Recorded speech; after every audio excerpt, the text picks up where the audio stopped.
how to win commercial cleaning contracts without being the cheapest. Because a lot of cleaning business owners have this belief of thinking that they have to be the cheapest in order to win a commercial cleaning contract. And I'm here to tell you that clients are not here picking the cheapest quotes. Sure, there's like some cheap lowballers that try to get the cheapest thing as possible.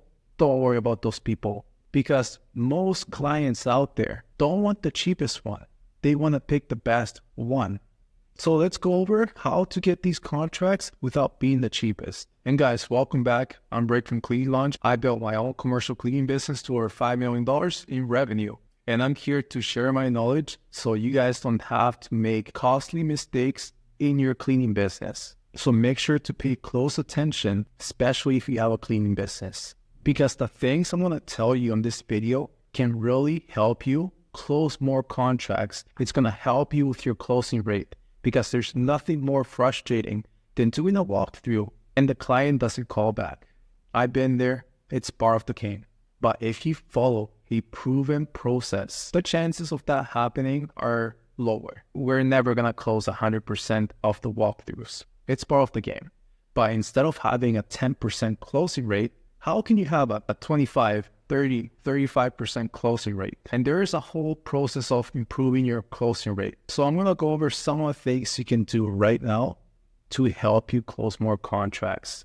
And the first thing I want to explain to you guys is that you don't have to be the cheapest in order to win a contract. Most companies out there do not want to pick the cheapest one, because they know if they pick the cheapest one, we tell them what happens when you pick the cheapest quote.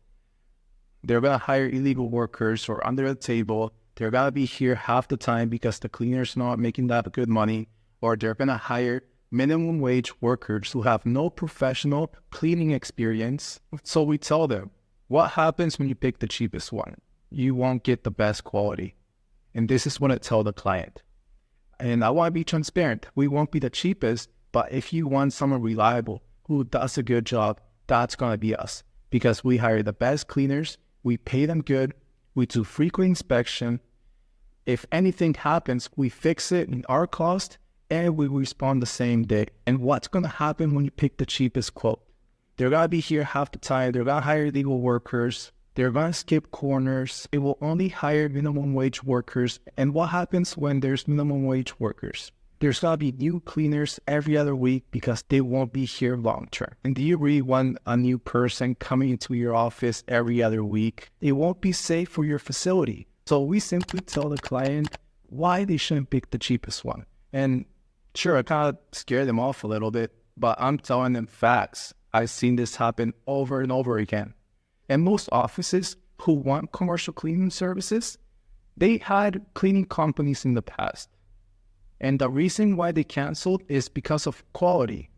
So when they're looking for a solution, their main priority is picking a trustworthy company who's going to be stress-free, who's going to go the extra mile to impress them, and will do a consistent, high-quality job.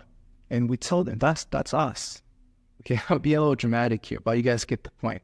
So that's what we tell the clients, and that is one winning factor. You know, when we do the walkthrough, we look around, and then we sit down with the client. This is one of the points we mention to them. Another thing that we like to mention that has helped our closing rate by a lot is telling them, you know, a lot of things are accumulating. I see a lot of things have accumulated over time. The toilets are building a ring. The sinks are turning orange with rust. The baseboards are really dusty. The computer screens behind the monitors are very dusty. So we have to come in here, do a deep clean top to bottom to bring this place back, and then maintain everything clean. Do everything top to bottom, and usually that's a premium charge. But since this is a recurring contract, that's going to be on us. That way we can make a transformation. So when I tell the client this, they're like, oh, wow, they really care about the contract. And they kind of seem like they're getting like a good deal in a way. So that is one of the biggest factors that has helped me close contracts. And just to clarify something, we're not doing nothing for free. We're not doing the first clean free.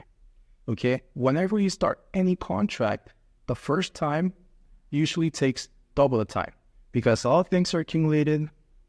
We have to learn the routine where everything is, and we really want to impress the client. We cannot start a contract and just do the bare minimum while all these things have accumulated and the cleaning won't be perfect.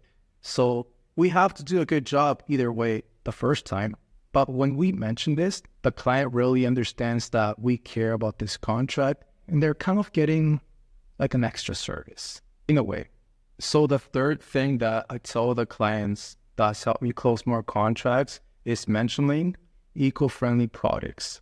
So I tell them, you don't want to use a company that uses harsh chemicals. You're not coming to the office, breathe all these chemicals that can cause long-term health effects. So you really want to protect the health of your staff. And that's why we use eco-friendly products. So we'll get everything spotless using eco-friendly products. Because you don't want to hire someone that comes in here, spills bleach all over your desk, and then you have to breathe all those chemicals every day. So that's another thing that I like to tell the client. And these are just 3 winning points. I have a whole list. And mentioning each one of these points will slightly increase your closing rate one by one. Because a lot of people come up to me and they tell me, Rick, I want leads. I'm like, you can't close your leads. You have no reason why a client should pick you compared to this big competitor you have who seems like a much superior option. Or they show me their proposal agreement. It's literally like a two-page that looks like a residential agreement. So having a high closing rate, it's a process. There's a lot more to it. The way you present yourself in the walkthrough, the online credibility you have as a business before they even call you, your follow-up sequence, having a winning proposal. Make sure you're attaching all the right documents with that proposal. So you guys really need to use your critical thinking and understand that a business is multi-dimensional. There's a lot of moving pieces. It's not just one thing. So hopefully you guys are writing these things down because it can really help with your closing rate. Another winning factor that costs me a contract about $50,000 per year is not mentioning security practices. And I'll tell you guys why I lost about $50,000 a year, which if you kept the contract for 5 years, that's a $250,000 mistake. Big mistake. And I'll tell you guys the story that I mentioned before. I did a walkthrough. Everything went great. And that was even the most competitive quote as well. And I didn't win the contract. And I asked the client, any feedback, support, and what made you decide to go with this other cleaning company?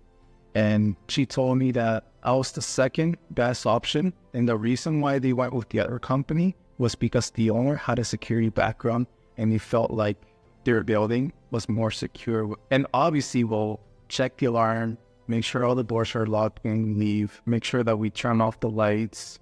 If anything happens, we call the security company. Basic things. Obviously we'll put the alarm when we leave and stuff. But just not mentioning security practices, the client decided to go with the other person.